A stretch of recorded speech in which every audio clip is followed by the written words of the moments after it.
Hey guys, welcome back to another card game spotlight. This game is Ogre Cheerleaders by Paw Warrior Games. Ogre Cheerleaders is for 2-ish players, which you can play with more, but it's made for 2. And in this game, you are going to be playing with Ogre Cheerleaders. You're going to get 4 cards to start the game off, as well as a frontal bench of 4 cards and a deck. You're going to have 2 cards that are used as player references, as well as a first player card to indicate the player that starts the round off. Then you're going to simply play a card and draw a card. In the game, you're going to get numbers on each of the cards. As you can see here, there's a 7, 2, 6, and a 10. Whenever you play cards that match themselves, either by suit, if you get 3 suits in a row, or if you get 2, like a pair, as well as if you get a numerical sequence of 3, you're going to score those cards. And you're trying to score as many cards as you can until the last card of the deck is drawn, at which point the player who got to play last, so usually the player after the first player, is going to take their last turn, and you're going to add up all the cards you have, all the numbers on them, and see who has the most points to determine the winner of the game. We'll go ahead and play a couple rounds here. So the first thing I want to do is I want to try and get a pair or something. I have a 5, 2, 8, and a 3 in my hand. And there is really nothing I can play that's going to benefit me as far as getting a pair, getting a sequence of 3 numbers, or a sequence of 3 suits. So I'm going to play something that's going to be more useful then.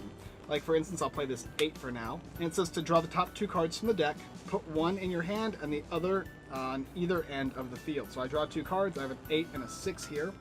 I am going to go ahead and keep the 6 and play the 8. When that happens, I've got a pair here of 2 8s. I take these cards and they go over here and they count as my scoring pile. After that, I'm simply going to go ahead and draw a card to end my turn.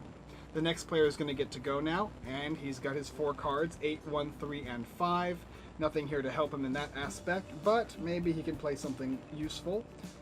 He will go ahead and play this 3 down. He can play on either end of the sides here.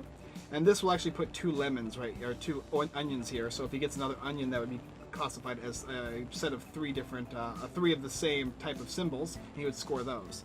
This one says pick up any other card on the field and put it anywhere else on the field. Well, if there was another onion card, that would be perfect, but there isn't.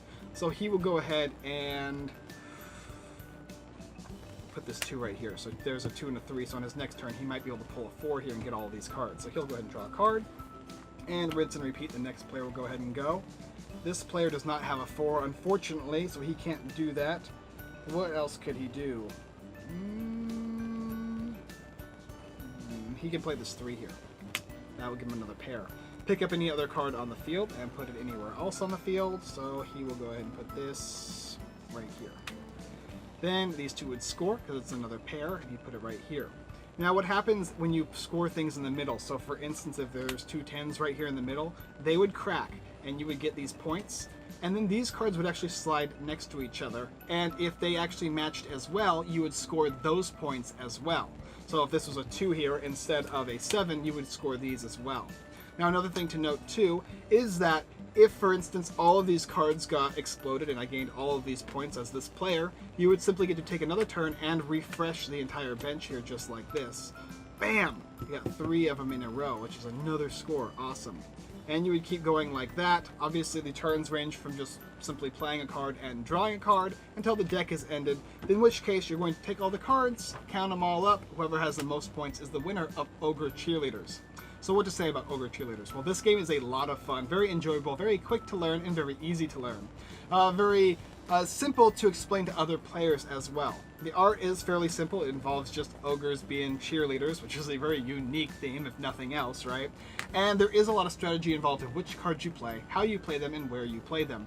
Because sometimes you're going to get to draw cards from here, other times you're going to draw them from a hidden stack of cards away. Like, let me see, I think it's actually what they call the bench of cards.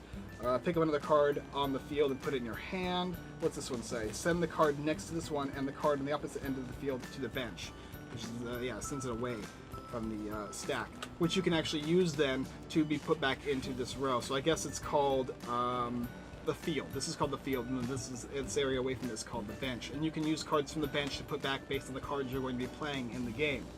So very fun, very simple. The symbology makes a lot of sense. It's very good for little kids as well as the average gamer. This is a very nice intro game to get people into playing basic card games that have a little bit of a trick-taking mechanic, as well as a little bit of a set collection style of a game. Really fun, really enjoyable. Ogre Cheerleaders by Paw Warrior Games. I give it my seal of approval.